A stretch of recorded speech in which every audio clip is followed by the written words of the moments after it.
To Telesur. I'm Carla Gonzalez and this is Interviews from Quito, the program where we explore some of the biggest challenges facing this country and the region.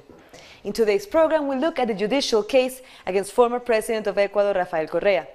On one side, his enemies accuse him of organizing a kidnapping in Colombia in 2012, while his supporters say this is absurd and a clear case of political persecution, since there is no evidence. After 10 years of being president of Ecuador, now Correa faces a process that he calls illegal. What will his fate be from now on?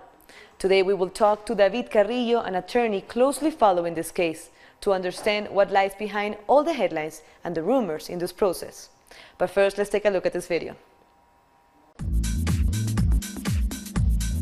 The National Court of Justice has reiterated the precautionary measure ordered by Judge Daniela Camacho, who has requested the preventive detention of former President Rafael Correa.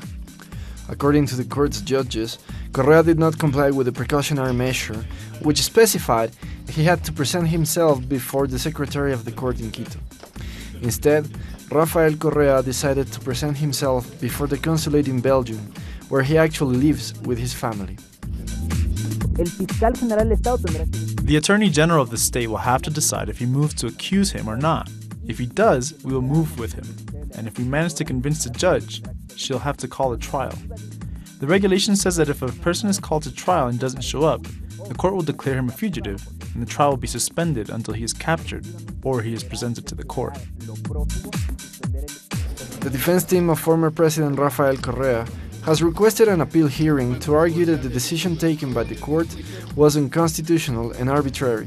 They also continue to view these moves against Correa as political persecution. It is regrettable. We want the court to be transparent and fair and to take international treaties into consideration. But looking back at what we have said to the public prosecutor, we are concerned about the lack of objectivity within the justice system. The defense team of Rafael Correa also stated that they will proceed with international measures to prove the former president's innocence. Ecuadorian prosecutors are linking Correa to the alleged kidnapping of the ex-politician Fernando Valda.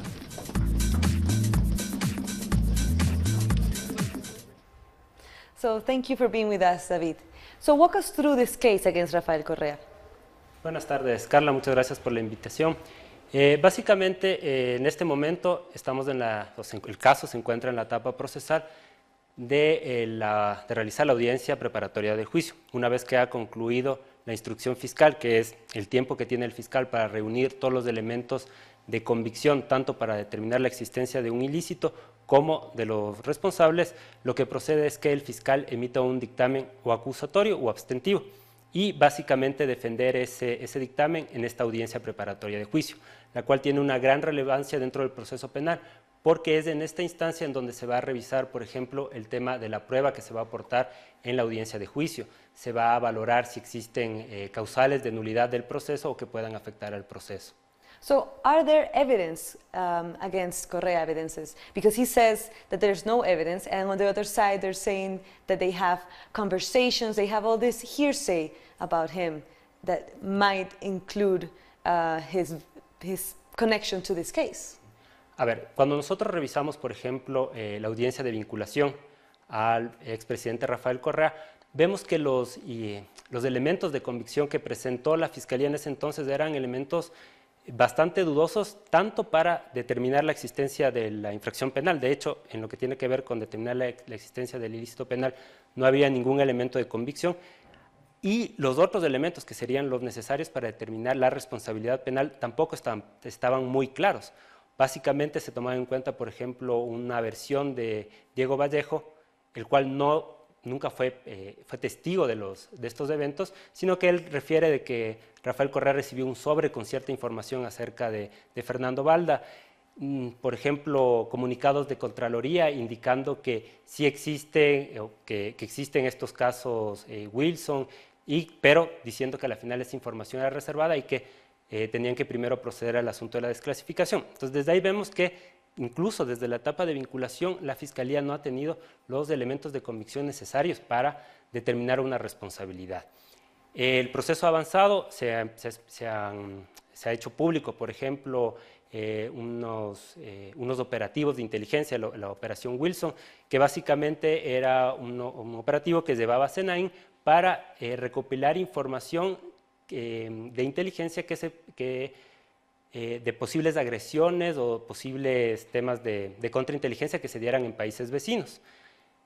Y el otro tema, la otra operación que se ha aludido es la de la Operación Guayacán, que era básicamente hacer un trabajo de contrainteligencia en un evento que estaba organizando el expresidente de Colombia, Uribe, donde también estaba participando Balda. Esos son los dos elementos con los que de alguna manera Fiscalía trata de establecer cierta responsabilidad tanto de Pablo Romero como de Rafael Correa. Sin embargo, estos no tienen relación directa con el secuestro, es decir, son elementos que se dieron mucho antes del secuestro y ya en el tema del secuestro, básicamente lo que se tiene es la versión o el testimonio anticipado que da Raúl Chicaiza. En este testimonio anticipado, él señala que tiene algunas grabaciones y últimamente, hace como 2 semanas, hizo pública una de estas grabaciones que era con el que ahora es asambleísta José Serrano. Pero cuando uno ve el audio, porque claro, este audio se le dio mucha difusión, se dijo, bueno, aquí está la evidencia clarísima de la responsabilidad tanto de José Serrano como de Rafael Correa. Y en realidad el audio, cuando ya uno lo escucha detenidamente, es una petición que hace Raúl Chicaiza para que le ayuden con los procesos legales que tienen Ecuador y Colombia. Pero él en ningún momento dice, Rafael Correa me ordenó, usted me ordenó, no hay esa información. Y de hecho, un poco este audio contradice la versión o el testimonio anticipado que él rindió ante la jueza Camacho, porque en el testimonio anticipado él dice que él solamente tuvo contacto con Rafael Correa vía telefónica. Una vez en una reunión con Pablo Romero, donde él puso el teléfono con altavoz y él dice que escuchó la voz de Rafael Correa, y otra en el día que regresaba a Ecuador después del secuestro, donde dice que el presidente Rafael Correa le había dado una llamada y le había dicho que estuviera tranquilo. Y en este audio, en cambio, él dice que se reunía personalmente con Correa. De hecho, lo interesante es que él dice que él mantuvo una reunión 4 días antes de que concluyera la presidencia de Rafael Correa, que era el 20 de mayo. Y justo ese día se hizo la última sabatina de Rafael Correa. Entonces fue un día donde él tuvo, digamos, una presencia ante las cámaras muy notoria. Entonces es medio difícil, yo creo que por eso la Fiscalía a la final decidió que no se utilizara ese audio. Y de hecho, pese a que es un audio que está entregado dentro de la cooperación eficaz, me parece que ese audio no se pidió que se desmaterialice, no se está utilizando como un elemento de convicción por parte de Fiscalía. Then can we talk about a political persecution? Because we have audios involving different people, like José Serrano, former president of the National Assembly, and he's not part of the case, the trial of this kidnapping. But we see the case against Correa actually advancing without evidence. Sí, es interesante este análisis respecto a una posible persecución política. ¿Por qué razón? Porque en efecto hay muchos otros involucrados y la Fiscalía no ha hecho el debido trabajo respecto al tema de la investigación. Parece que efectivamente los hechos que están relatados en Colombia y que efectivamente tienen una sentencia ocurrieron. Sin embargo, cuando se trata de determinar cuáles son los doctores intelectuales, la Fiscalía no ha estudiado todas las posibles cadenas de mandos que pudieron haber ordenado el secuestro. De hecho, hay que tomar en cuenta que, de acuerdo a los datos que se disponen en la instrucción fiscal, lo que está acreditado es que Raúl Chicaiza trabajaba para la Dirección General de Inteligencia, ha sido barridos electrónicos. Hay un memo que indica que Fausto Tamayo es el jefe directo de él y que podría trabajar para SENAIN y para otro organismo más haciendo lo que son netamente barridos electrónicos, lo dice textualmente, netamente para barridos electrónicos. Es decir, él siempre mantuvo una relación de trabajo con la DGI.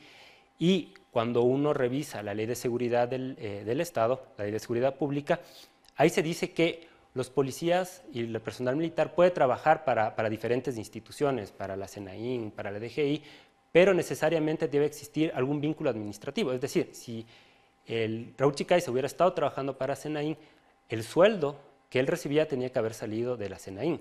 El pago de viáticos para cualquier viaje, para cualquier operativo, debió haber salido de SENAIN. Pero cuando se hacen las consultas tanto a la DGI, al comando de la policía, todo da a indicar que él seguía trabajando hasta agosto, incluso mucho tiempo después, en la Dirección General de Inteligencia. Él tiene incluso unos memos en los cuales solicita cierta documentación o ciertas facilidades, por ejemplo, la contratación de Internet al general Fausto Tamayo. Eso lo hace, me parece que en mayo o junio del 2012. Y en agosto también hay otros pedidos que él realiza a Fausto Tamayo. Entonces él, digamos, administrativamente trabajaba para la DGI. So for a case with so much information, memos between police officers, intelligence agencies, and the government inside, because we have information about everything that happened throughout that time, do you see a lot of inconsistencies happening? What are the main ones that need to be pointed out? A ver, hay inconsistencias, por ejemplo, en la audiencia de vinculación. Ellos señalan o utilizan como elemento de convicción la versión que da Diego Vallejo. Él dice expresamente que la mente maestra de esta operación fue José Serrano. Utilizan pero sin embargo no utilizan toda la versión, solamente la parte esta del sobre, que de alguna manera diría que el presidente Correa estaba interesado en el tema de Balda, pero ahí ya me dice que el responsable o el autor de eso es otra persona.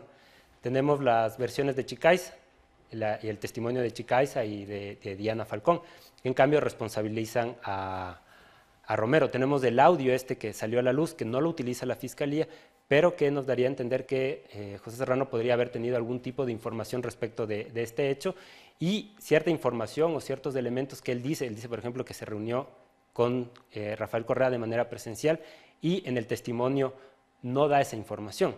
Es decir, básicamente el proceso gira alrededor del testimonio que realiza Raúl Chicaiza y los elementos, porque obviamente la cooperación eficaz está reconocida en el ordenamiento jurídico, pero la cooperación eficaz no es solamente dar el testimonio, sino acompañar otros elementos de convicción que le permitan al fiscal determinar que efectivamente lo que me está diciendo el cooperador eficaz es cierto y es demostrable, porque si no, no tendría mayor valor esa cooperación.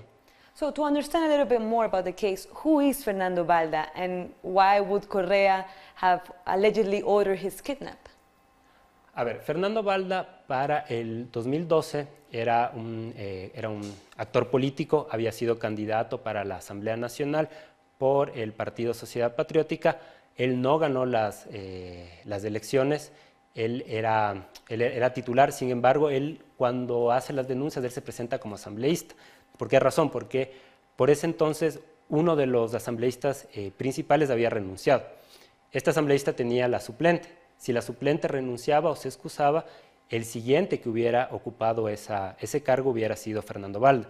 Sin embargo, hasta que se dictaron la orden de prisión, porque él tenía unos procesos por calumnias aquí en el Ecuador, él nunca actuó en la asamblea como asambleísta. Básicamente él se presenta como un crítico del gobierno de Rafael Correa. Él tiene blogs en el cual, por ejemplo, hacía unas denuncias de casos de acoso sexual, ese tipo de cosas. La razón de la persecución, en realidad, digamos, durante los 10 años de gobierno hubieron bastantes opositores. Yo creo que ahí el tema es ver cuántos terminaron o cuántos están encarcelados o cuántos no. Y vemos que en realidad no es que los opositores al gobierno, los críticos del gobierno terminaron en prisión. Eso no pasó. Y de hecho, Fernando Balda, cuando estaba aquí en Ecuador, él tenía unos procesos de calumnia precisamente por las denuncias que él realizaba. Y uno de esos procesos concluyó con una sentencia que se ejecutó en la cual ordenó su prisión. Esa fue la razón por la cual Fernando Balda sale a Colombia de manera irregular, porque tenía una prohibición de salida. Y ahí es cuando el Ecuador empieza a hacer los trámites para su deportación, que efectivamente se logra en el 2013. Hay una orden de expulsión de Fernando Balda de Colombia porque entró de forma irregular. Él viene al Ecuador y en el Ecuador se lo pone a órdenes de la justicia. So you were discussing a bit his connection to the former president of Colombia, Álvaro Uribe. Is there a connection between those two? Bueno, esta operación Guayacán, que la acepta Fernando Balda, era básicamente un evento que estaba organizando Álvaro Uribe, en el cual invitó a algunos líderes opositores de Ecuador. Entre ellos estaba Fernando Balda. Posteriormente, en la versión o en el testimonio que da Raúl Chicaiza, él acusa formalmente a Balda de que él tenía unas operaciones de espionaje allá en Colombia y que trabajaba muy cercanamente con empresas vinculadas a Álvaro Uribe en todo el tema del espionaje. Interesting. So let's see a little bit further away. There's a strong difference between Correa and the current president of Ecuador, Lenín Moreno. Would that have anything to do with how the case is being handled? A ver, el asunto, porque claro, este es un tema que lo estamos analizando desde un punto de vista de una posible persecución política. En efecto, a ver, Lenín Moreno venía o provino de Alianza País. Sin embargo, cuando él asume la presidencia, él llama a un proceso, bueno, después de 6 meses, llama a un proceso de consulta popular. Consulta popular que un poco permitió rediseñar cómo están funcionando en el momento actual algunos órganos de control e incluso los órganos de justicia. But, sorry, at that time, the difference between both of them had already been exposed. Sí. It was no longer a president and his former vice president being together in this process. It was a division already there. Sí, efectivamente ya habían unas críticas de parte de Rafael Correa a algunos temas, de algunas actuaciones que estaba realizando Lenín Moreno, y yo creo que el punto culminante de esa disputa es la consulta popular, porque ahí efectivamente de alguna manera se desenmascara las críticas solapadas que tenía hasta antes de eso Lenín Moreno respecto al gobierno de Rafael Correa. Y básicamente en este punto es cuando se organiza esta consulta popular que incluye una pregunta, la pregunta 3, que hablaba de la posibilidad de cesar al Consejo de Participación Ciudadana, elegir a un consejo transitorio y que este consejo transitorio haga una evaluación a todos los organismos, a las autoridades que habían sido designadas por el anterior Consejo de Participación Ciudadana. Entonces de ahí surge las destituciones de algunos funcionarios, la cesación de algunos funcionarios. Si bien en el caso de la Fiscalía, la cesación del fiscal no fue decisión del Consejo de Participación Ciudadana, fue después de un juicio político que se siguió en la Asamblea. Lo que sí hizo el Consejo de Participación Ciudadana fue elegir al fiscal encargado. Un tema algo polémico, porque de acuerdo a la normativa vigente, que aún está vigente, quien le correspondía subrogar era el más puntuado en el último concurso de evaluación a los fiscales provinciales. Esa persona era, en primer lugar, Tania Moreno, que a ese momento había sido suspendida por decisión del presidente del Consejo de la Judicatura, y le correspondía asumir entonces la subrogación de la Fiscalía a Jen Rea. Jen Rea efectivamente actúa como fiscal subrogante por 2 días, cuando el Consejo de Participación Ciudadana transitorio decide su cesación. Ahora, lo interesante es que cuando uno ve el anexo a la pregunta 3, lo que dice que hace el Consejo de Participación Ciudadana es de hacer la evaluación, tiene la potestad de cesar, y para elegir a los reemplazos, el Consejo tiene que llamar a concurso. Sin embargo, aquí no llama al concurso, designa a un fiscal encargado, una figura jurídica que no existe en el país, y no escoge al segundo, sino escoge al octavo de esa lista. That's why one of the main criticisms by Rafael Correa to this process is that all of these steps were not taken seriously, were people that were not supposed to be in those positions, and now he's even asking for the judge of the case to be taken away from the process because she has been very hostile towards him. Is that possible? A ver, todo este marco institucional genera dudas respecto a la legitimidad del fiscal y a sus actuaciones. Recientemente fue cesado el Consejo de la Judicatura y se nombra un Consejo Transitorio. Lo que hace el Consejo Transitorio, una vez nombrado este Consejo de la Judicatura Transitorio, es decir que va a hacer una evaluación a todas las juezas y jueces del país, a todo el aparato de justicia. Claro, no se establecen cuáles son los parámetros de esa evaluación, y eso un poco empieza a decir, bueno, aquí realmente estamos garantizando el tema de la independencia judicial, tanto interna como externa. Y claro, la semana anterior hay una decisión de una jueza en un caso con un exministro, en el cual decide levantarle la medida de prisión preventiva, e inmediatamente el presidente del Consejo de la Judicatura Transitorio la suspende.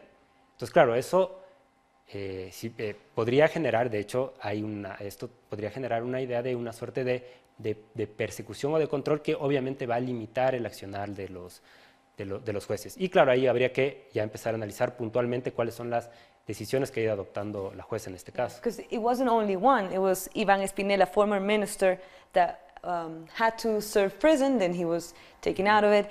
Galo Lara, also another politician in Ecuador that got his sentence taken out because of humanitarian reasons. So why this level, the disparity between the two politicians? They're still politicians. Ahí el tema es analizar caso por caso.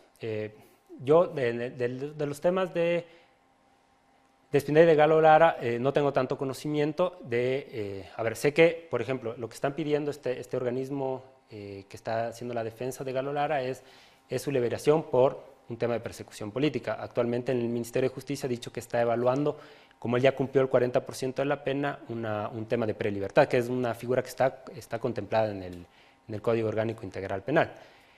Pero en el caso específico, por ejemplo, de Rafael Correa, esa hostilidad que se podría ver de parte de la jueza es, por ejemplo, cuando dicta la medida de prisión preventiva. Porque, a ver, para dictar la medida de prisión preventiva hay un antecedente, se dicta una obligación del expresidente Rafael Correa de comparecer a la Secretaría del Juzgado de la Corte Nacional de Justicia para que cada 15 días. El asunto es que esta medida implica que Rafael Correa, que actualmente está residiendo en Bélgica, tenga que trasladarse al Ecuador cada 15 días. Esto es una suerte de imposición solapada de una prisión preventiva, porque que una persona tenga que venir cada 15 días a presentarse en una actuación que no demorará más de 10 minutos, y que el gran costo económico que eso implica es básicamente llevarle a que incumpla la medida dictada, cuando la jueza podía haber acatado lo que le pidió el fiscal, que esa presencia física se la haga en el mismo consulado de Bélgica, donde efectivamente ya Rafael Correa ha dado algunas versiones en algunos casos. Claro, incumple el 2 de julio esta medida y inmediatamente en una audiencia que había sido convocada para la revisión de las medidas cautelares que había sido solicitada por el equipo de abogados de Rafael Correa, la jueza aprovecha y alegando el tema de concentración del principio de concentración, trata el pedido del fiscal de que se impongan las medidas cautelares. Aquí vemos una primera, infracción al debido proceso, porque normalmente cuando se solicita audiencia, la audiencia tiene que ser convocada después de las 72 horas. ¿Con qué finalidad? Con la finalidad de que las partes puedan preparar su defensa. Entonces, si hay especialmente un tema que va a afectar derechos, que va a afectar los derechos a la movilidad de una persona. Y sin que medie ese tiempo, la jueza decide tratarlo ahí, afectando la posibilidad de que los abogados puedan tener la suficiente preparación para poder dar los argumentos para no acatar la prisión preventiva. Y tenemos ya algunas normas internacionales, por ejemplo, las reglas de Tokio, que claramente establecen que el caso de incumplimiento de una medida cautelar no privativa de libertad no implica que automáticamente se deba imponer la medida privativa de libertad. Necesariamente debe haber un análisis de si aparte del incumplimiento existen o se cumplen con los requisitos para poder dictar esta medida, que es una medida de excepción. Y en ese caso el Código Integral Penal establece cuáles son, digamos, los requisitos para que esto proceda. Uno de los casos es que haya elementos de convicción suficientes sobre el hecho delictivo, sobre la existencia del hecho delictivo. Otro, que existan elementos o indicios suficientes sobre la responsabilidad. Como te había comentado, por eso es importante el tema de la vinculación, porque desde la vinculación hasta que se dictan la medida de privación de la libertad, de esta medida cautelar, el fiscal no había presentado a la jueza otros elementos de convicción, es decir, seguían con los mismos elementos de convicción de la audiencia de vinculación, que básicamente ni me demostraban la existencia del delito, ni tampoco la responsabilidad. O sea, eran elementos muy vagos como para poder sostener la prisión preventiva. La jueza no hace un análisis concreto del caso, sino que se pone a enunciar jurisprudencia de la Corte Interamericana sin establecer en qué medida eso se aplica al caso y inmediatamente aplica la norma del COIP que disponía que el incumplimiento implicaba la prisión preventiva. Now let's look ahead. What does Correa have to face now? What could be a possible future for him? A ver, lo que está en el futuro cercano es la próxima semana se debe realizar la audiencia preparatoria de juicio. Como te había comentado, esta audiencia es muy importante porque aquí es donde el juez podría sobreseer a los procesados o podría llamar a juicio, es decir, aceptar la acusación fiscal que haga la acusación fiscal y llamar a la siguiente etapa de juicio para que se presenten las pruebas y obviamente ya poder emitir una sentencia. So it could be on either side. It could be a way to show that there's no evidence or that there actually might be an evidence. Para que proceda el llamamiento a juicio, el fiscal debería presentar más elementos de convicción respecto a la responsabilidad de Rafael Correa y también a la existencia de la infracción. Un tema que me parece interesante es la figura penal por la que se le está juzgando. En Colombia, las 5 personas que fueron sentenciadas por el delito de secuestro simple.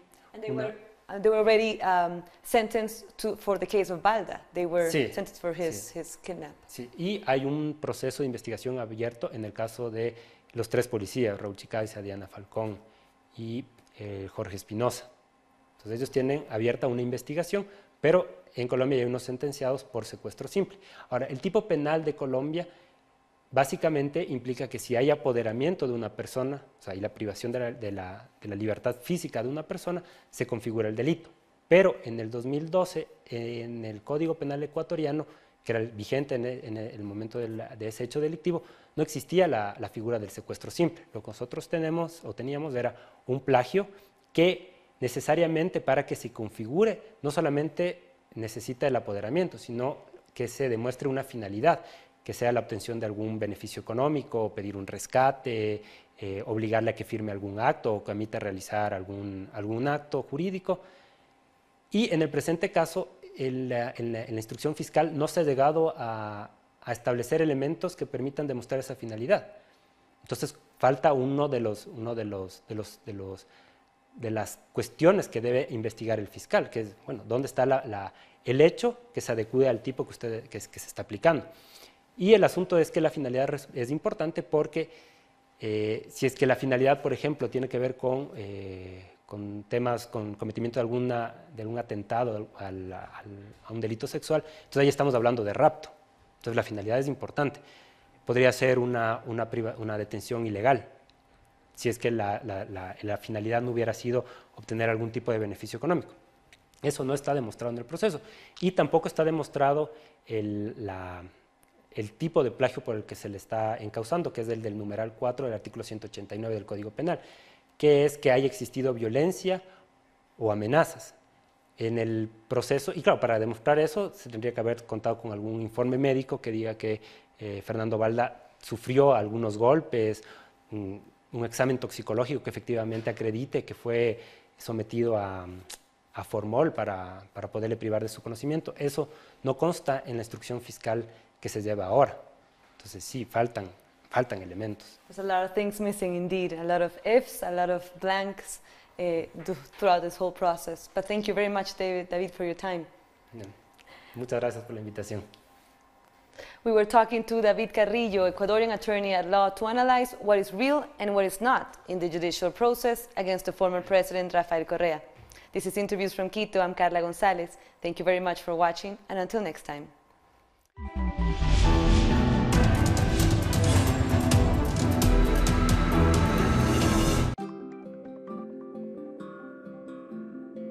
En Latinoamérica enfrentamos los desafíos con la intención de promover soluciones en cada pueblo.